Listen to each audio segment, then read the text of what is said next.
조국 전 장관 말고요. 이 차출설에 힘이 실리는 또 한 명의 인물이 있습니다. 누군지 영상으로 좀 보고 오겠습니다.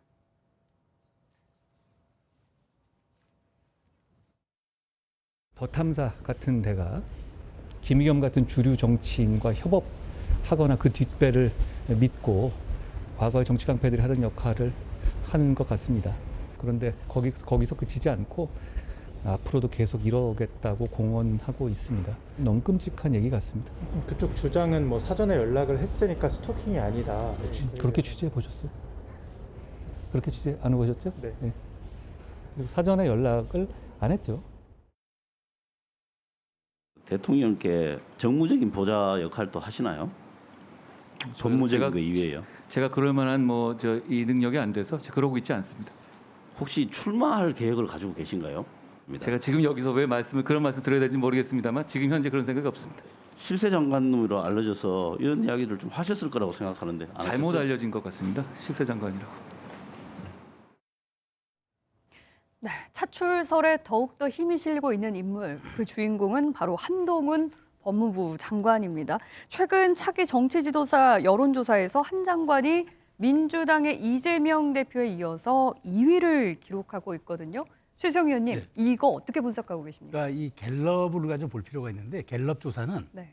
주관식입니다. 그러니까 갤럽 조사는 쭉 사람을 불러주고 누구를 좋냐고 물어보는 게 아니라 누가 좋다고 생각하느냐. 그러면 어떤 답변이 나오냐면 이 지금 전국에서 가장 핫하게 뉴스에 부상하는 인물들이 지도자로 응답할 수밖에 없는 그런 구조를 갖고 있습니다. 그래서 지금 이재명 대표가 보면 이제 1위가 나오고 한동훈 장관이 지금 한 10% 지금 이렇게 나온 걸로 지금 갤럽 조사 나와 있지 않습니까? 네. 저는 한동훈 장관이 지금 저 자료 화면에도 나왔습니다만은 제가 그 정치인의 자질을 매우 갖고 있다고 봐요. 한 3가지 정도가 눈에 띄는데 첫 번째가 언어 선택입니다. 언어 선택 그다음에 상황을 규정하는 능력이 탁월합니다. 네. 그리고 자신의 언어를 가지고 호소력 있게 전달해서 네. 유권자들이나 혹은 국민에게 전달하는 그 아주 전달력이 매우 강도가 있어요. 네. 그래서 이런 정도를 놓고 보면은 정치인으로서의 자질은 충분한데 그렇지만 현직 법무장관이라는 국무위원이고 정의부라는 이른바 법률에 대한 모든 것들을 관장하는 부서의 장입니다. 그렇기 때문에 한동훈 장관이 정치적으로 혹여나 오해받을 수 있는 스탠스를 한다 그러면 향후 나중에 그럼 지금 모든 수사 혹은 이런 사법적 판단 이런 것들이 그걸 위한 거였냐고 오해를 받을 수 있기 때문에 극도로 신중한 것 같아요. 그래서 굉장히 지금 본인의 입장에서는 굉장히 언어 선택을 중립적으로 하고 있으나 그럼에도 불구하고 저는 내년 총선에 징발될 가능성은 매우 높다. 왜냐하면 저런 정도의 상품 가치가 있고 그러니까 국민들에게 바로 물어봤을 때 10명 중에 1명이 차기 지도자로 생각하는 분 아닙니까? 그렇다면 당연히 총선에서 이른바 물론 국민의힘 내부에서 나오는 이야기입니다만 치어리더가 필요하다. 네. 어떤 그런 선도마, 그러니까 어떤 이런 흥행을 이끌 수 있는 선도마가 필요하다면 저는 한동훈 장관이 적임자로 놓고 보는데 다만 그럼에도 불구하고 당대표로 지금 거론되는 거는 너무 이런 감이 있다. 그래서 네, 이건 이제 좀 시기상조다. 그런 부분들은 분리해서 생각할 필요가 있다고 생각합니다. 네, 여러 자질도 말씀을 해주셨고 미디어에 많이 노출이 된 부분도 영향이 있을 거다라고 말씀을 해주셨는데 한민수 대변인님, 네. 사실 한동훈 장관이 이렇게 많이 노출이 되는 이유 그 중에 하나는 민주당의 역할도 좀 있었다 이런 얘기에 대해서는 어떻게 생각하세요? 뭐 그런 측면이 저도 있다고 봅니다. 네. 왜냐하면 이제 그 국감장이랄지 아니면 뭐 상임위장에서 뭐 대정부 질문에서도 그렇고 하면 저는 뭐 탐탁스럽지 않습니다. 한동훈 장관의 어떤 답변 태도나 물론 제가 볼 때도 상당히 머리 회전은 빠른 것 같아요. 빠른 것 같은데 그렇게 이제 뭐 국민을 대신해서 하는 이제 국회의원들의 질문에 네. 국무위원으로서 그렇게 막 면박을 준다든지 본인의 목소리를 너무 일방적으로 높이는 거는 물론 뭐 이렇게 지금 10%의 지지를 받는데 10%의 지지하시는 분들은 되게 호쾌하고 뭐 환영의 박수를 칠 수 있을 것 같아요. 지금 네. 2자릿수까지 올랐다는 거는 꽤 의미 있는 거라고 의미 봐야 있죠. 되나요? 저 의미는 있다 생각합니다. 되게 갤럽에서 이제 주관식으로 의미는 있고 그런 분들한테 박수를 받겠지만은 나머지 국민들한테 과연 그 뭐 저분이 다 좋게 받아들일 건가 이런 생각이 들고 지금 뭐 국민의힘의 다른 이른바 대권 당권 주자들은 좀 반성을 해야 되지 싶어요. 근데 네. 제가 볼 때는 총선에 출마할 가능성은 저는 높다고 봅니다. 지금까지 어떤 정치적 발언이랄지는 높은데 우리 최 의원님도 말씀하셨듯이 일각에서 지금 국민의힘 내부에서 나온다는 당대표 차출로는 저는 한 3가지 정도 보면 불가할 것 같아요. 아. 첫째는 이분이 진짜 정치를 단 하루도 하지 않았기 때문에 네. 당내 전혀 세력이 없습니다. 근데 집권당 당대표 선거에서 세력이 없다는 거는 윤심으로 똘똘 뭉친 윤 대통령 세력들이 모두 한 번에 다 이렇게 모여가지고 만들어야 돼요. 네. 이분을 만들어야 되는데 그러면 그 후유증이 상당할 겁니다. 반대쪽에 반윤이랄지 비윤이랄지 후유증이 클 거고, 두 번째는 이분이 당대표 하려면 비전이나 가치가 있어야 되는데 검찰 출신 대통령과 검사 출신 여당 당대표 이런 순간 아까처럼 수사의 정당성이랄지 당위성이 모두 부인되는 것뿐만 아니고 검찰 국가라는 오명이 더 짙어질 겁니다, 우리나라에. 특히 세 번째는 제가 볼 때는 과연 총선 당대표라는 건요, 저는 이런 비유를 하고 싶어요. 오케스트라의 지휘자 같아요. 정말 불협화음이 안 되도록 모든 세력과 개파나 이거 다 조율을 해야 되거든요. 근데 한동훈 장관이 만약 당대표가 돼서 그럴 만한 정치적 능력이 있을지 네. 저는 상당히 퀘션마크를 갖고 있거든요. 이런 점에서 지금 당대표 차출론 나오는 거는 여러 뭐 안철수 의원 여러분들 얘기했듯이 뭐 모욕적으로 들리지 않을까 싶어요. 신현님, 근데 이제 한동훈 장관이 계속 정치 출마 질문 받으면 저 정치 안 합니다가 아니고 지금은 생각 없습니다잖아요. 그러면 앞으로는 생각이 있다는 얘기죠. 그렇죠. 그 현재라는 그 조건을 꼭 붙이는 사람은 다음에 꼭 합니다. 네, 그래서 확신을 하시네요. 네, 저기 지금 한동훈 장관은 적당히 지금 즐기고 있고, 지금 현재 상태 좋죠. 그런데 뭐 금방 여러분들이 말씀을 하셨는데 저런 태도와 저런 자세를 가지고 정치를 하면은요 고생 좀 많이 합니다. 그래요? 네, 그 저건 정치인의 자세가 아니에요. 법무부 장관도 저런 법무부 장관이 드물고요. 국무위원의 자세도 아니고 정치인의 자세는 더더구나 아니고요. 저는 정치인 한동훈이 탄생하리라고는 생각을 하는데요. 미래는 그렇게 밝게 볼 수는 없습니다. 네, 그렇게 밝진 못할 거예요. 아, 전망이 좋진 않을 네. 것이다. 총선 전에 당장 내년에 있을 전당대회, 국민의힘 전당대회에 떠오를 것이다. 이런 전망들 많이 나오는데 지금 얘기해 주신 바로는 아직 좀 시기상조다. 이런 분석들이 좀 우세하긴 합니다. 그런데 이런 얘기들이 나오는 이유 중에 하나가 친윤 후보군 중에서는 딱히 떠오르는 인물이 없기 때문에 계속 이렇게 한동훈 장관의 차출론이 제기되고 있는 것 아니냐라는 지적에 대해서 김용남 의원님께서는 어떻게 생각하세요? 소위 윤핵관 중에 차기 전당대회에서 국민의힘 당대표가 될 수 있는 사람이 보이느냐? 잘 안 보이죠. 그러다 보니까 이제 그런 얘기가 나오는데 저는 적어도 국민의힘 내부에서 한동훈 장관을 뭐 차기 전당대회 아니면 차기 총선과 관련해서 언급하는 거 자체가 부적절하다고 생각을 합니다. 네. 왜냐하면 현직 법무부 장관이에요. 그러다 보니까 더불어민주당에서 언급하는 거야 뭐 어쩔 수 없지만 국민의힘 내부에서 한 장관과 관련해서 뭐 정치 일정으로 언급을 하는 거는 대단히 부적절해 보이고요. 네. 그 지난 3월에 대선에서 승리한 이후에 뭐 저희끼리 하는 뭐 반농담 같은 얘기입니다만 그 전에 이제 정권을 쟁취하면 개국공신들이 나오잖아요. 네. 근데 개국공신 중에 특히 공이 많고 결정적인 역할을 한 사람들은 벽상공신이라고 그래갖고 이제 초상화를 벽에다가 붙여놨답니다. 그러면 윤석열 정부의 탄생에 있어서 벽상공신은 그야말로 누구냐. 가장 공이 많은 사람. 농담조입니다만 네. 제일 먼저 인구에 회자되는 사람이 추미애 전 장관이에요. 추미애 당시 법무부 장관이 윤석열 검찰총장을 정치적으로 엄청나게 성장을 시켜준 것이죠. 결국에 민주당 사람. 지금 한동훈 장관도 똑같아요. 네. 더불어민주당에서 지금 성장을 시켜주고 있어요. 네. 그게 무슨 국감장이 됐던 법사위원회 회의 때가 됐건 계속 정치적으로 성장을 시켜주고 있는데 글쎄 모르겠습니다. 이제 더불어민주당 덕분에 한동훈 장관이 정치적으로 성장할 수도 있겠습니다만 적어도 현직 법무부 장관으로 재직하고 있는 지금 현재로서는 집권 여당인 국민의힘에서 정치인 한동훈을 언급하는 것은 옳지 않다, 적절하지도 않다 이렇게 생각이 됩니다. 역시나 시기상조다 이런 입장이시고 최수영 의원님. 네. 당권 주자 중에 한 명인 안철수 의원은 역시나 이제 부정적인 입장을 내비쳤습니다. 경험 좀 쌓아가지고 와라라는 충고. 한동훈 장관이 어떻게 받아들여야 될까요? 한동훈 장관은 지금 겸허하게 받아들여야죠. 지금 사실 정치는 누구나 할 수 있지만 정치는 또 아무나 할 수 없다라는 그 김영삼 전 대통령의 아주 멋진 어록이 있지 않습니까? 네. 누구나 쉽게 할 수 있는 것처럼 보이고 또 제가 아까 말씀드렸듯이 그런 자질은 탁월하게 가질 수 있으나 정치를 또 막상 하는 건 별개인 거죠. 그리고 정치에 본인이 내가 한 지역구를 맡아서 내가 한 지역구의 선택을 받아 나가서 국회의원의 한 사람이 되겠다는 것과 지금 집권 여당을 내가 이끌어 나가겠다는 건 이게 결이다는 거죠.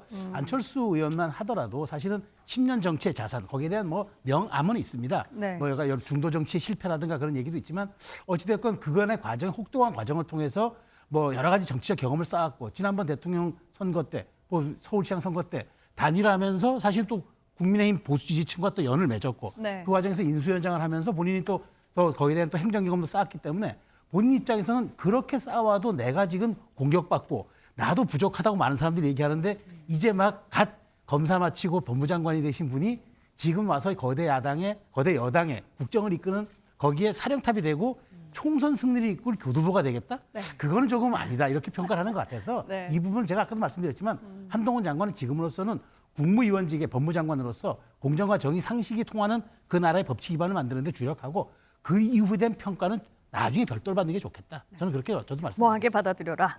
자, 그러면 한민수 대변인. 네. 가정법이긴 하지만 조금 전에 뭐 바람이라는 표현도 나왔습니다만 한동훈 장관이 총선에 출마한다.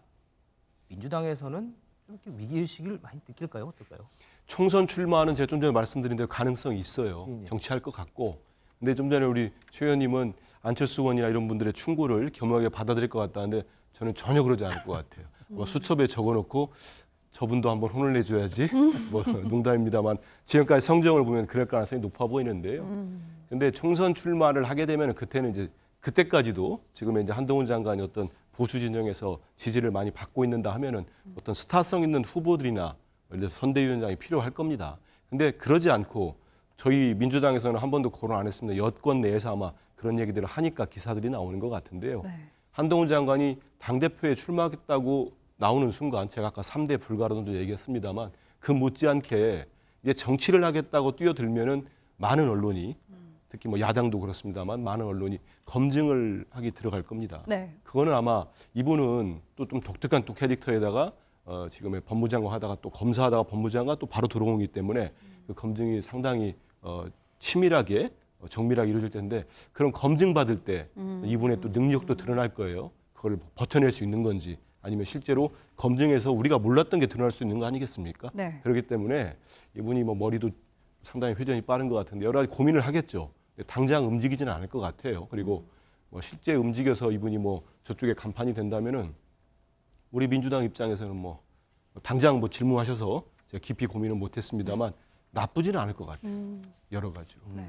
여러 가지로 많은 게 나오지 않을까. 아, 검증하면 할수록 뭔가 나올 그렇죠. 거다. 그리고 지금의 한 장관 성정은 잘 알지 않습니까? 장관이들도 이러는데 만약에 여당 대표하면은 민주당에서 우리 많은 저부터 대변이니까 논평도 낼 거 아닙니까? 네. 그때마다 발끈발끈하면은 우리 국민들 어떻게 보겠습니까? 그러지 않겠습니까? 자질 없다고 볼 것 같은데요. 신현님, 여기가 이제 총선 얘기가 나왔으니까 제가 이 질문 한번 드려볼게요. 갤럽 조사 이번 주 정당 지지도를 보니까 국민의힘이 35%, 민주당이 33%로 국민의힘이 2달 만에 민주당을 역전을 했어요. 그런데 차기 총선과 관련해서는 야당 다수 당선 이 항목이 우세를 했단 말이죠. 자, 정당 지지도에서는 국민의힘이 앞섰는데 차기 총선 관련해서는 야당이 다수 당선돼야 된다. 이건 어떻게 좀 해석을 해야 될까요? 지금 정당 지지도는 뭐 양당이 다 그 리스크를 안고 있기 때문에 그런 것 같고요. 근데 지금 정당의 구성원인 이게 현역 국회의원들 내지는 뭐 전직이 조금 들어가 있지만요. 하여튼 제 대부분이 다 현역들을 놓고 보면은 현역 경쟁력을 놓고 이렇게 보면은 엄밀하게 얘기를 해서 국힘당 쪽에 지금 윤핵관이 도드라져 보이잖아요.